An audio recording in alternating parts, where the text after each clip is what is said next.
நாஞ்சில் சம்பத் முதல்வர் ஸ்டாலின் இணைந்து மீடியா சந்திப்பு, திடீர் பரபரப்பு. அதாவது அதிமுகவில் இருந்து விலகிய நாஞ்சில் சம்பத் திமுகவில் சேரப்போவதாக தகவலை வெளியிட்டு வந்தார். திமுக தரப்பில் இருந்தும் நாஞ்சில் சம்பத்துடன் பேச்சுவார்த்தை நடத்தப்பட்டது. ஆனால் அப்போதே திமுக செயல் தலைவர் ஸ்டாலின் நாஞ்சில் சம்பத் நிச்சயம் நம் பக்கம் வரமாட்டார், அவர் எதிர்பார்ப்புகளை எல்லாம் நம்மால் நிறைவேற்ற முடியாது என கூறிவிட்டார். இந்த நிலையில் ஜெயலலிதா மறைவுக்கு பின்னர் அவரது மரணத்தில் மர்மம் இருக்கிறது என பேசி வந்தார் நாஞ்சில் சம்பத். இதைத் தொடர்ந்து சசிகலா தரப்பில் நாஞ்சில் சம்பத்துடன் பேச்சுவார்த்தை நடத்தப்பட்டது. இதனைத் தொடர்ந்து சசிகலாவை நேரில் சந்தித்து அவரது சாசனத்தை தமிழகம் முழுவதும் பரப்புவேன் என முழங்கினார் நாஞ்சில் சம்பத். இந்த சந்திப்புக்கு முன்னதாக நாஞ்சில் சம்பத் சென்னையில் தங்கியிருந்த விடுதி வாடகை உள்ளிட்டவை ரொக்கமாக செலுத்தப்பட்டவை. சசிகலா சிறைக்கு போன நிலையில் ஓபிஎஸ் பக்கம் நாஞ்சில் சம்பத் போவார் என கூறப்பட்டது. திடீரென தினகரன் புகழ்பாட துவங்கினார் நாஞ்சில் சம்பத். இந்த துடிபாதல்கள் தமிழகம் முழுவதும் பொதுமக்களிடம் கடும் எரிச்சலை தான் ஏற்படுத்தியிருந்தது. அதுவும் நீதிமன்ற படிகளேறும் டிடிவி தினகரன் காலம் தந்த தலைவன், திராவிட இயக்கத்தை பாதுகாப்பவர் என்றெல்லாம் ஓவராக கூறியதும், தினகரனை புகழ்வதற்காக மக்கள் காரி உமிழ்ந்தால் துடைத்துக் கொள்வேன் என பேட்டியளித்ததும் தான் தாமதம். சமூக வலைத்தளங்களில் நாஞ்சில் சம்பத் இன்றும் நாரடிக்கப்பட்டு வருகிறார். இப்போது சென்னை பட்டினப்பாக்கம் பகுதியில் தமிழறிஞர் கோட்டாவில் நாஞ்சில் சம்பத்துக்கு அரசு வீடு ஒதுக்கப்பட்டுள்ளது. சொந்த லாபங்களுக்காக குற்றவாளிகளை கூட துதிப்பாட தயங்காத நாஞ்சில் சம்பத்துக்கு அதெப்படி தமிழறிஞர் கோட்டாவில் அரசு வீடு ஒதுக்க முடியும் என்பதுதான் பொதுமக்களின் கேள்வி. இந்த நிலையில் கோடி ரூபாய் கொடுத்தாலும் தாவேகா தலைவர் விஜயை விமர்சிக்க மாட்டேன், அவர் மீது எனக்கு மதிப்பு இருப்பதாக நட்சத்திர பேச்சாளர் நாஞ்சில் சம்பத் கருத்து தெரிவித்துள்ளார். மதிமுகவில் தனது அரசியல் பயணத்தை தொடங்கிய நட்சத்திர பேச்சாளர் நாஞ்சில் சம்பத் பின்னர் அவருடன் ஏற்பட்ட கருத்து வேறுபாடு காரணமாக மதிமுகவில் இருந்து பிரிந்து அதிமுகவில் இணைந்தார். நாஞ்சில் சம்பத்தின் திறமையை அங்கீகரிக்கும் வகையில் அவருக்கு அதிமுகவில் கொள்கை பரப்பு செயலாளர் பொறுப்பு வழங்கப்பட்டது. மேலும் அவருக்கு ஜெயலலிதா யுனோவா கார் பரிசாக வழங்கியதும் தமிழக அரசியலில் பேசு பொருளாக அமைந்தது. ஆனால் ஜெயலலிதாவின் மறைவுக்கு பின்னர் டிடிவி தினகரன் அணி திமுகவுக்கு ஆதரவு போக்கு என மாறுபட்ட முடிவுகளை தொடர்ந்து அவர் தற்போது எந்த கட்சியிலும் இல்லை.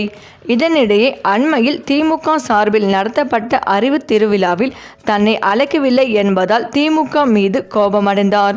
மேலும் அறிவு திருவிழாவில் அறிவார்ந்தவர்கள் யாரும் பெரிதாக கலந்து கொண்டு பேசியதாக தெரியவில்லை என குற்றம் சாட்டினார். இந்த நிலையில் யூடியூப் சேனலுக்கு பேட்டி அளித்த அவர், என் பெயர் சம்பத், என் அண்ணன் பெயர் கருணாநிதி, என் தம்பியின் பெயர் ஸ்டாலின், இப்படி திமுகவுக்காகவே பிறந்தவன் நான். கடந்த காலங்களில் திமுகவுக்காக பல மேடைகளில் பேசியுள்ளேன்.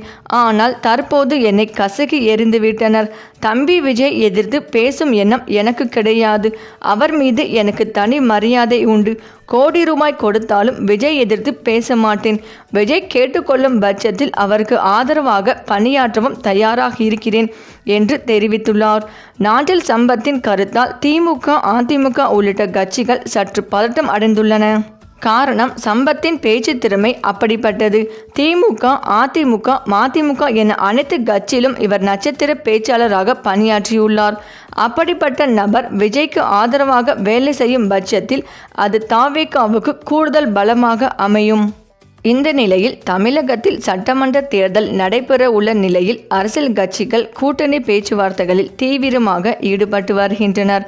அதன்படி திமுக தலைமையிலான கூட்டணியில் விடுதலை சிறுத்தைகள் கட்சி, காங்கிரஸ், மதிமுக, கம்யூனிஸ்ட் கட்சிகள் உள்ளிட்டவை இடம்பெற்றுள்ளன. அதேபோல் அதிமுக, பாஜக அடங்கிய தேசிய ஜனநாயக கூட்டணியில் டிடிவி தினகரனின் அமமுக, அன்புமணி தரப்பு பாமக, தமாக, ஐஜேகே, தமுக உள்ளிட்ட கட்சிகள் இடம்பெற்றுள்ளன. இந்த நிலையில் தமிழக வெற்றி கழகம் மற்றும் காங்கிரஸ் இடையே கூட்டணி அமைய அதிக வாய்ப்புள்ளதாக அரசியல் விமர்சகர் நாஞ்சில் சம்பத் தெரிவித்துள்ளார். காங்கிரஸ் கட்சி விஜயுடன் கூட்டணி அமைக்க விரும்புவதே போலவே நடிகர் விஜயும் காங்கிரசுடன் கைகோர்க்க ஆர்வமாக இருப்பதாக அவர் ஒரு நேர்காணலில் குறிப்பிட்டுள்ளார்.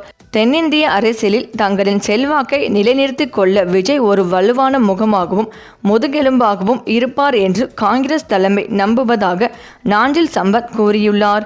இந்த கூட்டணி அமைந்தால் அது இரு கட்சிகளுக்கும் பரஸ்பர அரசியல் லாபத்தை தரும் என்றும் இது தொடர்பான முக்கிய முடிவுகளை விஜய் விரைவில் அறிவிக்க உள்ளதாகவும் அவர் சுட்டிக்காட்டியுள்ளார்.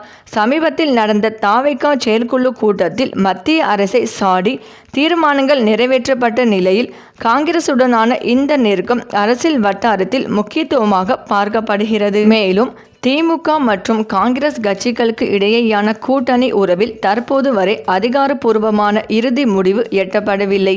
காங்கிரஸ் மேலிட பொறுப்பாளர்கள் இது தொடர்பாக சென்னையில் முகாமிட்டு ஆலோசனைகளை நடத்தி வரும் வேளையில் திமுக தரப்பில் இன்னும் பேச்சுவார்த்தை குழு அமைக்கப்படாதது ஒருவித இழுபறியை காட்டுகிறது. இத்தகைய சூழலில் ராகுல் காந்தி விஜயுடன் தொலைபேசியில் உரையாடியது மற்றும் காங்கிரஸ் நிர்வாகிகள் விஜயை சந்தித்தது போன்ற நிகழ்வுகள் புதிய அரசியல் மாற்றத்திற்கான அறிகுறிகளாக பார்க்கப்படுகின்றன. நாஞ்சில் சம்பத்தின் கூற்றுப்படி தென்னிந்தியாவில் தனது ஆதிக்கத்தை தக்க வைக்க காங்கிரஸ் கட்சி விரும்புகிறது. கர்நாடகா மற்றும் தெலுங்கானாவில் ஆட்சியில் இருக்கும் காங்கிரஸ் தமிழகத்திலும் தனது பலத்தை நிரூபிக்க விஜய் ஒரு முக்கிய முகமாக முன்னிறுத்த திட்டமிடுவதாக தெரிகிறது. விஜயின் அரசியல் நகர்வுகள் மற்றும் கொள்கைகள் காங்கிரசின் நிலைப்பாட்டிற்கு நெருக்கமாக இருப்பதாகவும் இதன் காரணமாகவே இக்கூட்டணி அமைய அதிக வாய்ப்புகள் உள்ளதாகவும் அவர் சுட்டிக்காட்டியுள்ளார். இறுதியாக தாவேகா காங்கிரஸ் கூட்டணி உருவாவது குறித்து அதிகாரப்பூர்வ அறிவிப்பை விஜய் விரைவில் வெளியிடுவார் என்று நாஞ்சில் சம்பத் எதிர்பார்ப்பு தெரிவித்துள்ளார்.